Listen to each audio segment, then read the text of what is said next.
So, I want to start this off by telling a little story. When I was younger, had to be about 10, so this was back in about 1998. I would be in the neighborhood, walking around, seeing the other kids have candy and stuff like that. So I asked them, "Hey, how did you get the money in order to get that candy?" They would tell me, "Hey, I asked my parents. My parents gave me this. My parents gave me that." But for people in my situation, I couldn't go to my parents to ask them for money. So that got the thought process started in my mind on how I need to, or how can I make money. So the easiest option was to see what was around and what the kids actually had in their hands. It was either candy, it was ice cups, popsicles, et cetera, products along that line. So me thinking to myself, I'm thinking I could sell something in order to make money. So I'll have enough in order to get what I will actually want. So what I did was I got Kool-Aid. I'm saying Kool-Aid is one of those things that's easily accessible.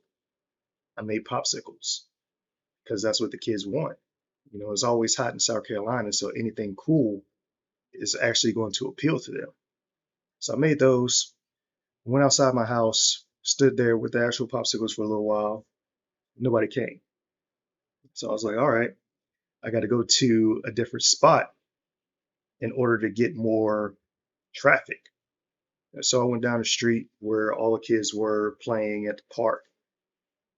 Had my popsicles there. Said, "Hey, these are for sale.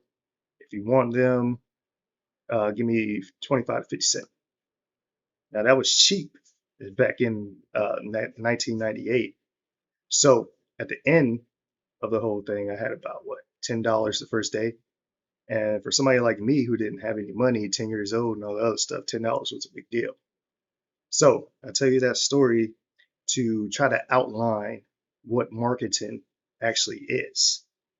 You know what I'm saying? You have a product that you're actually trying to sell. You find a place that you actually want to sell it and that has high foot traffic, so you know you'll be able to turn a profit. After that, you got to get the promotion. You got to talk to the kids, talk to the people around you, let them know what you have, let them know how much it costs. And then you establish the price. You know what I'm saying? If I'm marketing to kids, then the price has to be low because I know they don't have that much. Even though they get allowance and all the other stuff, it might not be enough. So you have what they want, you got the product, you got the place, you got the promotion, they know what you're about, they know what you're selling, and you got a stable price. Those are the four P's of marketing. I was doing it back then in 1998, and I didn't even notice it. So looking back and what I know now, I know that when it comes to marketing, as long as you got that process down, then you can go far in the marketing field. So it's not really that hard in order to market if you know exactly what product you have and what's good in the actual area.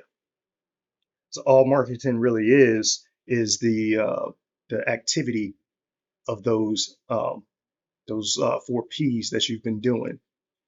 That activity of going to different places, meeting different people, building relationships in the community, and having a product that is easily marketable to the area that you're actually in. So with that, you got to know the needs of your consumer. You got to have something that they want if you don't have something that they actually need. So all in all, marketing is not really that hard when it comes down to it, as long as you understand the concept behind it. So once you get the concept behind it, actually applying it to your job field, or your new business, if you're trying to actually start a business, it's going to make things so much easier once you get to a point where you're ready to actually launch it. So building those relationships, using those four P's, having all those activities together, and then implementing it in order to freaking turn a profit. Once you turn a profit, you know that you actually made it in the marketing field.